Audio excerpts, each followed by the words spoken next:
My true family. When I was a baby, my parents brought me home. They were not my real parents, but they loved me like their own child. They gave me food, clothes, and a warm bed to sleep in. They held me when I cried and smiled when I laughed. To me, they were my real family. I did not know any other life, and I was happy and safe with them. Our house was small, but it was full of love. It had a big garden with colorful flowers and tall trees. My father loved taking care of the plants every morning, and my mother baked sweet cakes in the kitchen. We ate our meals together at the table, talked about our day, and laughed together. At night, my parents told me bedtime stories, and I always fell asleep feeling warm, safe, and loved. As a child, I never thought about my real parents. I was too busy playing in the garden and running under the sun. I had toys, books, and a heart full of happiness. My father taught me how to ride a bike, and my mother taught me how to bake cookies. They were always there when I needed them. I never felt different from other children. My life was simple, joyful, and full of love. One evening, when I was a little older, I asked my parents where I came from. My mother looked at me with soft eyes, and my father took a deep breath before speaking. They told me the truth.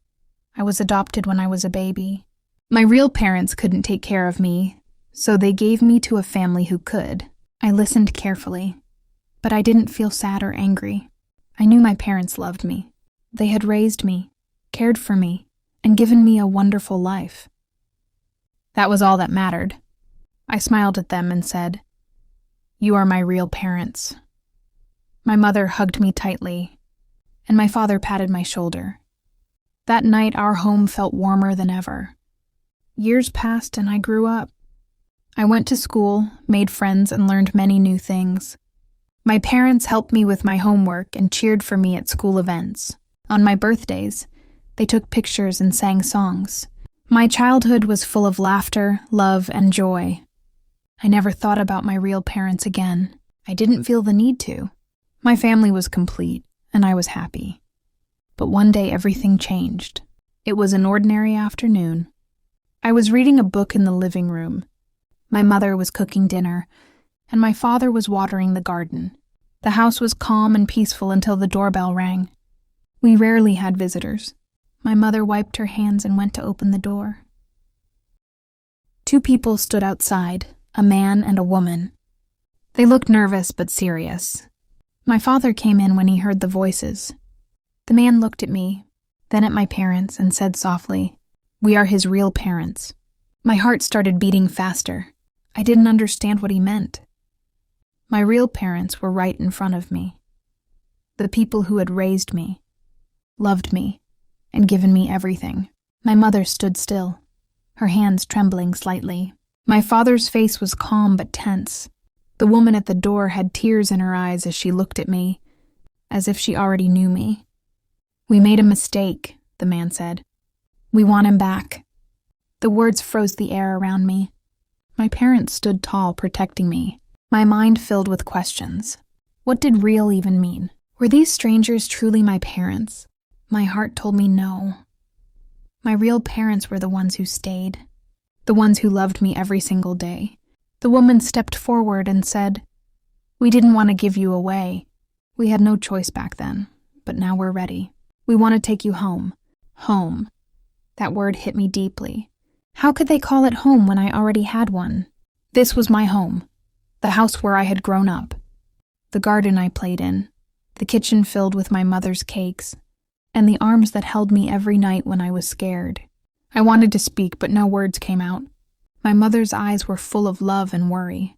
My father stood strong beside her. The two strangers were waiting for my answer. I took a deep breath and finally said, "I need time to think." The man nodded slowly. "We understand," he said. "This is not easy." The woman wiped her tears and whispered, "We just want a chance to know you." My father crossed his arms and said firmly, "He needs time. You cannot just walk in and change his life."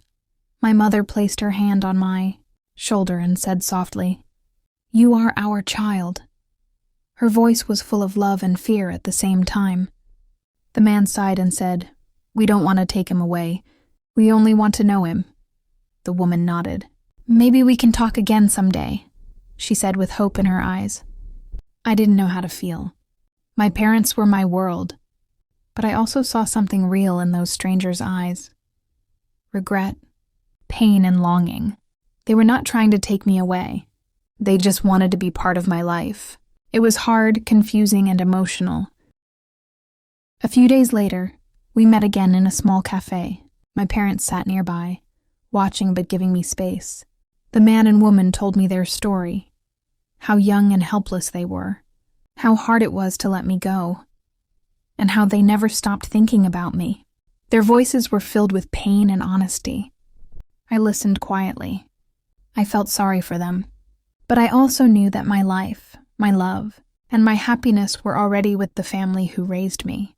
When the meeting ended, the man said, "Maybe we can meet again someday." I nodded slowly. I didn't promise anything, but I didn't close the door either. I just knew I needed more time. That night, as I sat with my father watching the sunset, he spoke softly. "Family is not about blood. It's about love." His words went straight to my heart. I looked at him, the man who had been there every day of my life, and I knew the truth. He was my real father. My mother was my real mother. Nothing could ever change that. The next day I met the man and woman again. I thanked them for giving me life and for finding me after all those years. But I also told them the truth, that my heart already belonged to the family who raised me. They understood. They smiled with tears in their eyes and wished me happiness. As I walked away, I felt peaceful. I had found my true family long ago. It was not about blood, but about love, care, and kindness. That love made me who I am, and I would never let it go.